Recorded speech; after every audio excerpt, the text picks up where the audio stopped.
Seguimos con la segunda parte de recursos públicos. Bueno, ¿qué vamos a hablar ahora?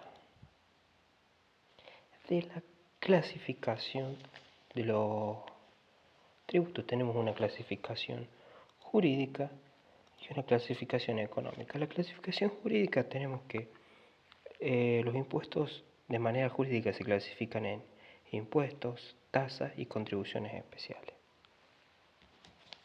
Vamos a empezar analizando qué es una tasa. En primer lugar, bueno, tenemos que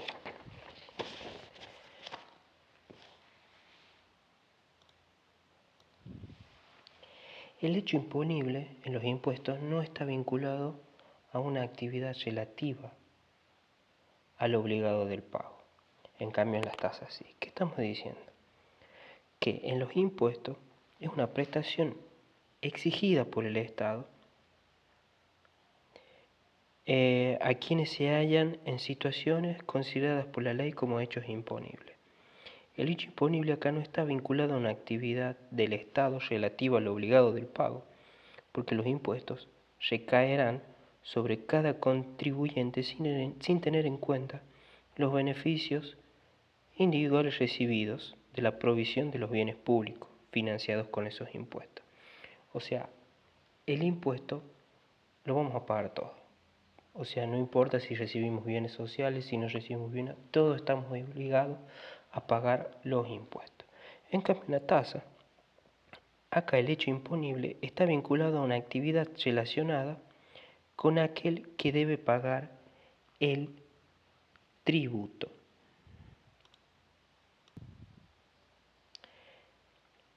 Bueno, esto sí tiene una contraprestación porque el contribuyente va a pagar una tasa y va a recibir una prestación a cambio.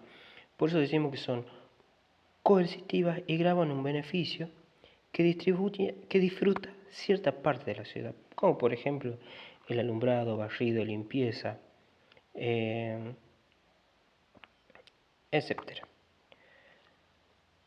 Y las contribuciones especiales es una actividad estatal vinculado a la obra pública que beneficia a ciertos contribuyentes. Sería un tributo recaudado del grupo de contribuyentes que se benefician especialmente de los beneficios de ese gasto público que hace el Estado. Como por ejemplo, cuando el gasto se ha manifestado como una obra pública, por ejemplo, una calle de tierra. El Estado la va a faltar, pero ¿quién paga? Los que se benefician con esa contribución especial, con esa mejora. ¿Por qué? Porque mi inmueble no va a valer lo mismo si mi calle es de tierra a que tenga una calle asfaltada, ¿verdad? A ver, ¿qué otro ejemplo podemos dar? Bueno, decimos que el impuesto está vinculado a una actividad, no está vinculada a una actividad del Estado. Es independiente y el inmueble debe pagar el impuesto por ser titular de ese inmueble, sin importar si el Estado me da educación, me da seguridad, como ya vemos, una contraprestación. Clasificaciones económicas. No, en las clasificaciones económicas tenemos los tributos directos e indirectos, tributos sobre la renta, la riqueza y el gasto, tributos personales, tributos reales, tributos ad valorem y tributos específicos, y tributos según su relación con la base o el ingreso. Aquí tendríamos los tributos progresivos, los tributos regresivos y los tributos proporcionales. Bueno, vamos a empezar hablando de los tributos directos. ¿Estoy grabando? Sí, ahora. Los tributos directos son aquellos en donde el contribuyente legal paga y no puede trasladar el tributo hacia otra persona. Son aquellos que van a recaer sobre manifestaciones ciertas de capacidad contributiva, o sea, los que tienen capacidad de pago, como por ejemplo el impuesto a las ganancias. Los tributos indirectos son aquellos tributos en los que el contribuyente puede, lo podré pintar, che, a ver, son los que acá el cliente puede trasladarlo. En cambio, en este otro no puede trasladarlo, sí o sí los tiene que pagar él. Son aquellos que graban manifestaciones presuntas de capacidad contributiva, que como por ejemplo sería el consumo, el impuesto al valor agregado, la transferencia de bienes, etc. ¿Qué quiere decir manifestaciones presuntas de capacidad contributiva? Cuando me endeudo para poder consumir.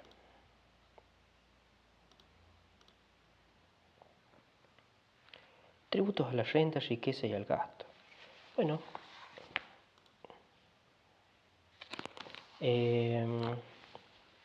acá las variables tienen en cuenta la base imponible. Por ejemplo, la renta, el impuesto a la ganancia o las ganancias eventuales. Y acá vamos a tener dentro de la renta, vamos a tener el cedular y la renta cedular y la global. Donde la cedular grava rentas brutas, no tiene en cuenta a la persona. Por ejemplo, yo grabo la actividad agropecuaria y no me interesa si va a ser casado, si tiene hijos. Habitualmente son impuestos reales con cuotas proporcionales y se aplica en estados de desarrollo primario. Las rentas globales, decimos que es global porque junta las rentas de las distintas fuentes de ingreso que tiene la persona.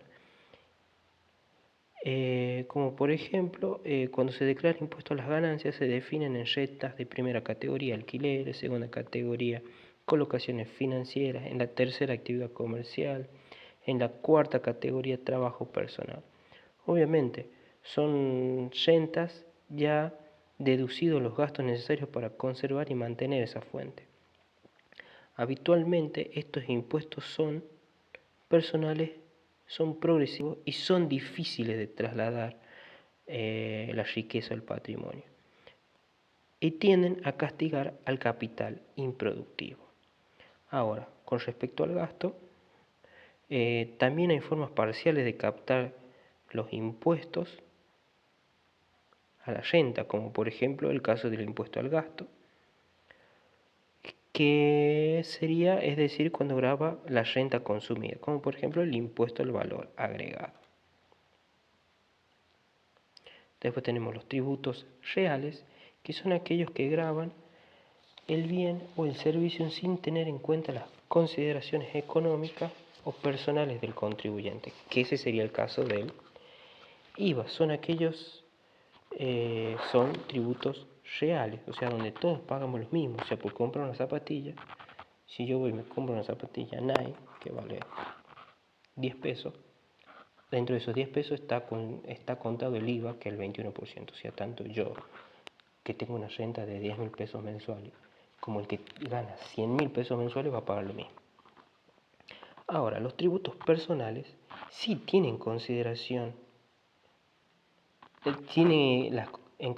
las consideraciones personales del contribuyente, que van a integrar a la estructura tributaria, como por ejemplo el impuesto a las ganancias.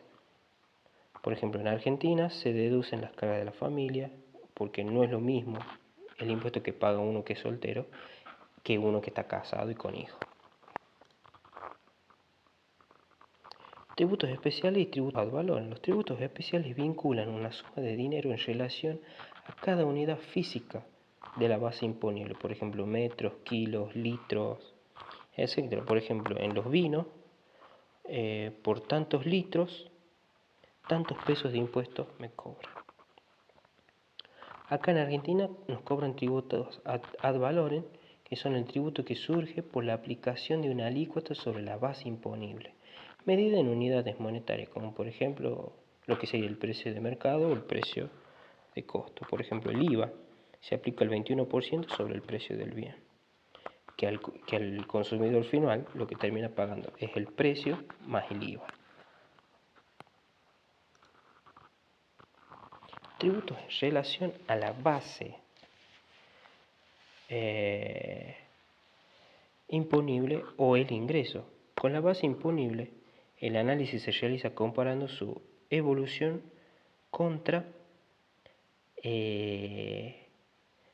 la base imponible, y con el ingreso, independientemente de cuál fuese la base imponible, se compara contra la renta del contribuyente, de acuerdo a la base asignada. Bueno, vamos a tener tributos proporcionales, progresivos y regresivos. Los proporcionales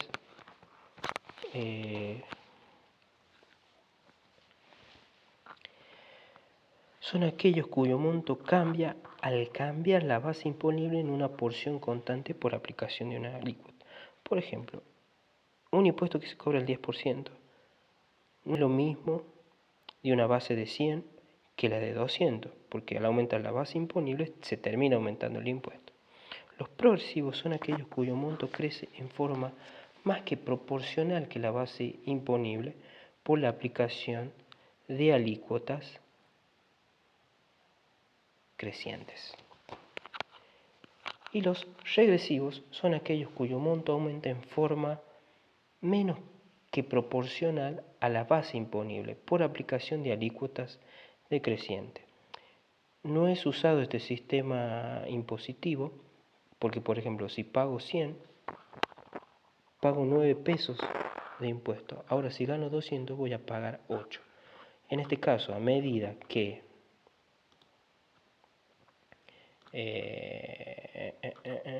se verá, o sea, en este caso, ¿no? A medida que va aumentando la base,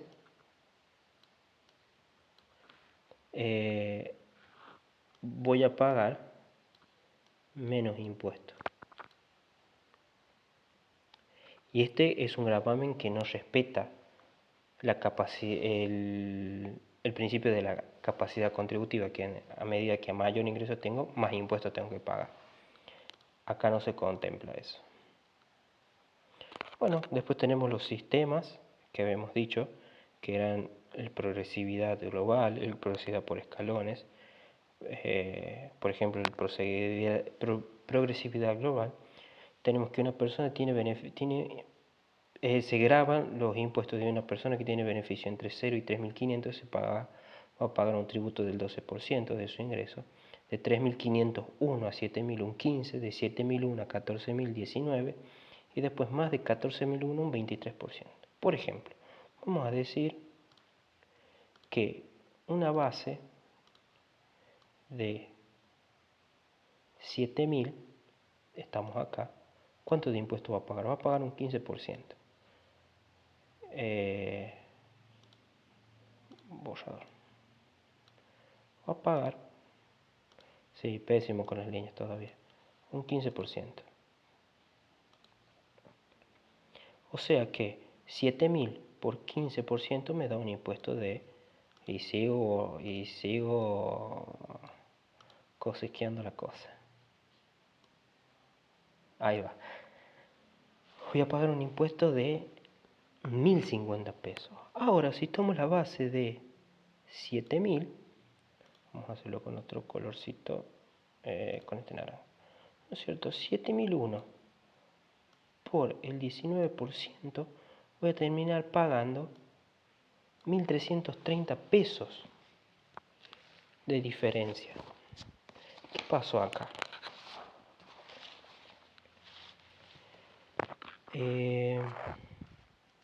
Porque en la progresividad global se establecen grupos a rentas o escalas, y cada grupo se aplica un tipo impositivo ad valorem distinto, que irá creciendo con cada escala, que es lo que vamos viendo. O sea, a medida que mi ingreso va aumentando, voy pagando más impuestos. Esto que produce enanismo fiscal, ya que al acelerarse, a la punta de la escala, el monto a pagar varía en mucha mayor proporción que lo que haría dentro de cada escala, produciendo una distorsión inequitativa al impuesto. O sea, acá, como se observa, cuando pasamos de una escala a otra, el aumento del impuesto de 1 peso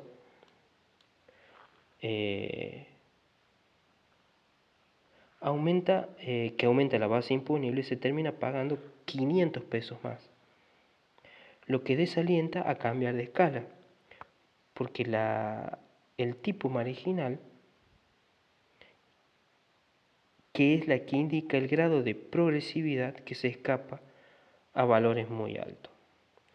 El tipo marginal acá es la relación entre el aumento del impuesto y el aumento de un peso de la base imponible. En el ejemplo, la progresividad global, el tipo marginal tiende a infinito. Por ejemplo, acá el empleado dice, no me aumente un peso porque voy a terminar ganando menos. ¿Por qué? Porque si hacemos una suma, 7.000 menos 1.000 pesos, o sea, ¿cuánto gano acá? Esto es con color rojo. Bien.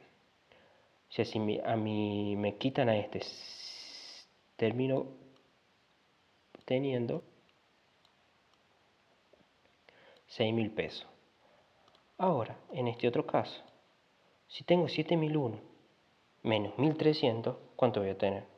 ¿Cuánto me va a quedar de ingresos disponibles después de pagar el impuesto? 5.600 y pico, ¿no es cierto?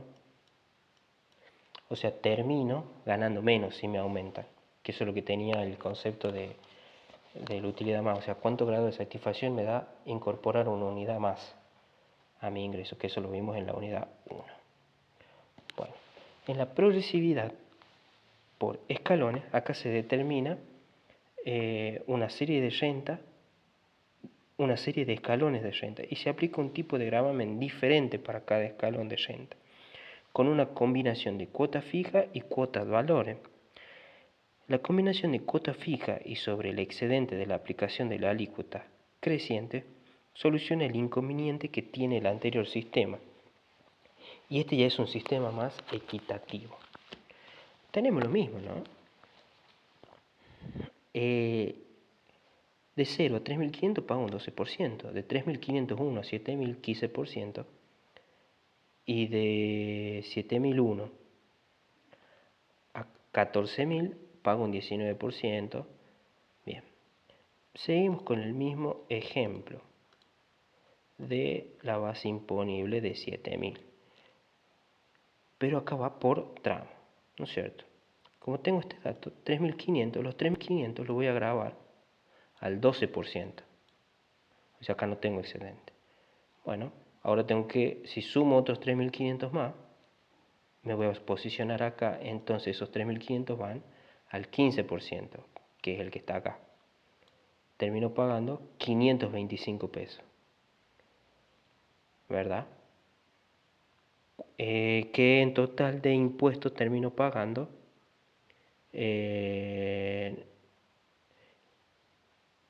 500, que en realidad termino pagando 945 pesos al final de impuestos. Termino pagando esto. 420 más 525 me da 945, que es lo que yo pago de impuestos. Y si resto los 7.000 menos 945, ¿cuánto me termina quedando? 100.000, 75 pesos, creo, 65. En el otro, ¿cuánto me quedaba? 6.000, menos de 6.000, ¿no? Bueno, ahora, ¿qué pasa si sumo el peso más? Este solo peso va a ir grabado a este 19%. Entonces, 1 al 19% me da 0,19. Entonces termino pagando 945 pesos con 19. Acá, cada escalón tiene una alícuota progresiva. Y cuando se cambia de escala, se arrastra una alícuota específica o fija y se constituye una base sobre la cual se sumará el impuesto determinado por una nueva alícuota, pero sobre el excedente de la anterior escala. ¿Qué estoy queriendo decir? Yo quiero grabar el ingreso de 7.000, pero primero tengo que ir por la primera escala, por eso se hice por escalón, los 7.500. Bueno, ¿cuánto tengo para grabar para llegar hasta los 7.000? Otros 3.500 más. ¿Los comprende? Sí, los comprende. Este es el excedente y eso es lo que está queriendo decir. O sea, por este pago menos impuestos, por lo tanto es más equitativo. Tengo que tocar ahí. Bueno, y los impuestos, a ver si no dice nada de la progresividad global. que tenemos acá. ¿Qué dice acá? Bueno, en la progresión por escalones, para ganar 7.000 debo pagar 9.45, que es lo que decía. Pero con 7.001, primero desgloso los primeros que desglosé en los tramos correspondientes. Acá, a medida que aumenta el impuesto, también va a aumentar la base imponible, pero solo se paga el excedente de ese peso adicional, que es lo que estábamos diciendo. Ahora, el impuesto regresivo. Esto perjudica al que menos tiene, porque no puede seguir ahorrando y consume en su totalidad. Por ejemplo, si existe un impuesto T proporcional al consumo, cuando crece él y las demás personas, disminuye la proporción destinada al consumo y el impuesto proporcional se transforma en regresivo en relación al ingreso. ¿Por qué? Por ejemplo, esta persona gana 100 pesos, consume 100, no puede ahorrar nada, entonces paga un impuesto al consumo de un 10%. En cambio, la persona B consume 200, gana 200 y consume 180. Puede ahorrar 20. Entonces su impuesto al consumo es de 18%. Ya calculo de dónde saca esto, pero no sé dónde lo saca. Perdón, yo me confundí, no era porcentaje, era un número. Bueno, entonces, el impuesto al consumo en este es del 18%. El que gana 300 consume 240, puede ahorrar 60 pesos, entonces el impuesto al consumo que va a pagar es de un 24%. Ahora, si relacionamos el impuesto con el ingreso, tenemos que el primero consume un 10%, el segundo de impuesto va a pagar un 9%, y el tercero un 8% y el último un 9%. Acá, ¿qué estamos diciendo? Bueno, ya termina. ¿Qué estamos diciendo? Que a medida que aumente mi ingreso o mi base imponible, el impuesto va a ir disminuyendo. ¿Y esto qué implica? Que el que menos tiene va a consumir un subtotal y no va a poder ahorrar. Y el que más tiene va a consumir menos, va a poder ahorrar y va a pagar menos impuestos. Y es por eso que el impuesto indirectos son regresivos. Esto es así si cambiamos la relación, ya no con la base imponible, sino con la renta o el ingreso del contribuyente. Y ya se viene la tercera parte. Tengo que poner acá.